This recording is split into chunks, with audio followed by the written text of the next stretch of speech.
ആലപ്പുഴയിൽ യുവമോർച്ച നേതാവ് പ്രതിയായ സ്വർണ്ണപ്പണയ തട്ടിപ്പ് കേസിൽ പ്രതികളെ അറസ്റ്റ് ചെയ്യാതെ പോലീസ്. യുവമോർച്ച ജില്ലാ ജനറൽ സെക്രട്ടറി കറ്റാനം സ്വദേശി രാഹുൽ രാധാകൃഷ്ണൻ അടക്കമുള്ള പ്രതികൾക്കെതിരെ 6 കേസുകൾ പോലീസ് രജിസ്റ്റർ ചെയ്തിരുന്നു. ശ്രീലകം ഫിനാൻസ് ഉടമ രാധാകൃഷ്ണൻ പിള്ള, മാനേജർ ടിനു തമ്പാൻ അടക്കമുള്ള പ്രതികൾ ഒളിവിലാണെന്നാണ് പോലീസ് പറയുന്നത്. 100 പവൻ സ്വർണം പ്രതികൾ തട്ടിയെടുത്തതായാണ് പോലീസ് നിഗമനം.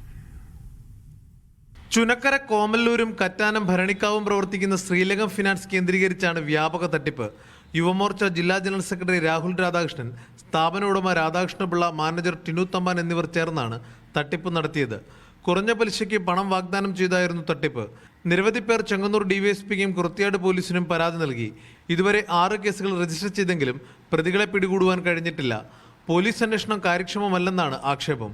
സ്വർണ്ണ നഷ്ടമായ ഒരു വീട്ടമ്മയെ രാഹുൽ രാധാകൃഷ്ണനും ടിനു തമ്പാനും ഭർത്താവും ചേർന്ന് മർദ്ദിച്ചതിന് നൂർനാട് പോലീസ് മറ്റൊരു കേസും രജിസ്റ്റർ ചെയ്തിട്ടുണ്ട്.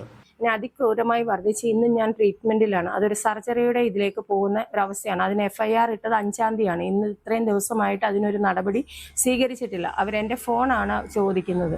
എൻ്റെ സഹോദരിയുടെ ഉൾപ്പെടെ സ്വർണ്ണമാണ് ഞാൻ കൊണ്ടുവച്ചേക്കുന്നത്. മൊത്തം എൻ്റെ 52 പവനുണ്ട് സഹോദരിയുടെ ഉൾപ്പെടെ.